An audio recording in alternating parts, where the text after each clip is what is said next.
Take what's the view there in Riyadh? What do you make of these talks? Yeah, thank you, Mike. Yeah, I think the Saudi Crown Prince Mohammed bin Salman explicitly expressed in his televised interview a few days ago his assertion that Iran is a neighboring country and that Saudi Arabia is seeking a good and distinguished relationship with it, which will be in the interest of both nations and the stability of the region. But I think before we go into that, we have to go through the historical context.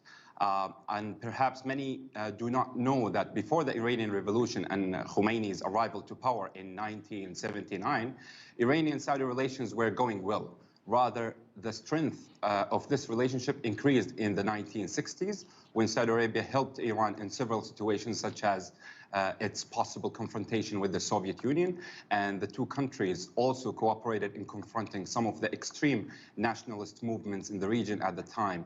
And also in 1971, Saudi Arabia and Iran were close enough to be considered to be the twin pillars of security in the Middle East, as described by the former President Richard Nixon. Well, Salman, let me ask you about this. The United States is calling on Saudi Arabia to end the war in Yemen. What's the view there in Riyadh about this? Yeah, I think when it comes to the Yemeni war, there are a lot of misconceptions about it. Let's not forget that it was backed by the United Nations Security Council 2216. And let's not forget the fact that it's a coalition to restore the legitimacy of Yemen. It has nothing to do with fighting a war between Saudi and Yemen. It's a war to kick out the Houthi Iranian-backed militia from the equation and to get them to the table so they can be an integral part of the political process rather than just a militia that takes power by force. And I think there are a lot of progress with that regard. Let's not forget that 80% of the Yemeni lands have been liberated.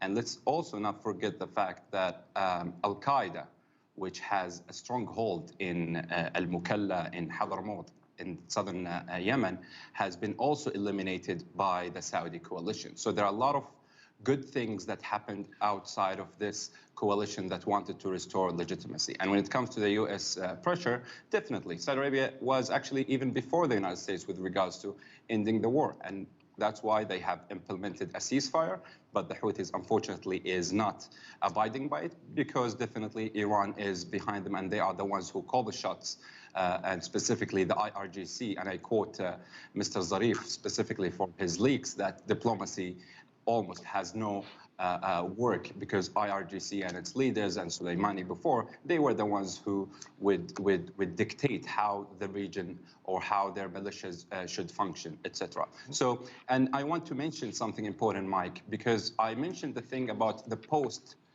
or the pre-Khomeini period. But let's not forget about the post-Khomeini period.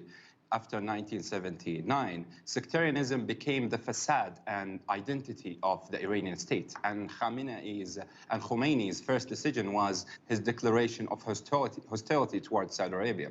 Let's not forget, in 1948, during the first Gulf War, an Iranian F-4 fighter jet penetrated the Saudi airspace, and Saudi Arabia downed it and downed other two other jets. And in 1978, Iran ordered some Iranian pilgrims to create like massive violent riots in the Hajj. And for the Saudis to say that they defeated Al-Qaeda, it's well recorded that Saudi Arabia, as we speak, is using Al-Qaeda as well as ISIS in Yemen, just as they supported Al-Qaeda and ISIS in Syria. We know that from the U.S. Defense Intelligence Agency document of 2012. Where is that? What is that? It's just nobody's the U.S. Defense. The U.S. Defense Department. The U.S. Defense Intelligence. I didn't interrupt you, so I think you should not be afraid of. Mohammed, if you could just make your final point, I'll give Salman a chance to respond real quick. But if you could just make it brief. Yes, he shouldn't be afraid of me talking.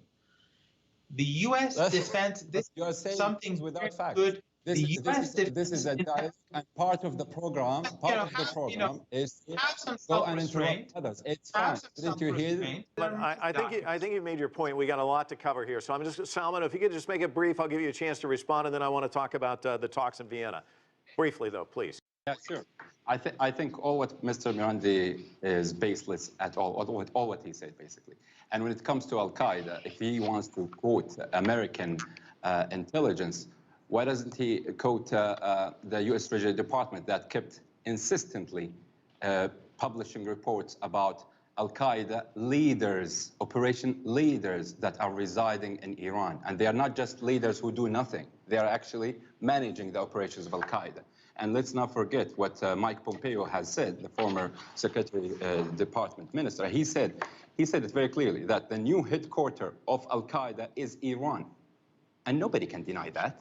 And where is Saif al-Adl? Saif al-Adl, the operation leader of Al-Qaeda. He's residing in Tehran. And what did he do? He orchestrated more than 65 bombings in Riyadh between 2003 till 2006. So what you are saying is preposterous. I'm so sorry. Gentlemen, we're going to have to leave it there because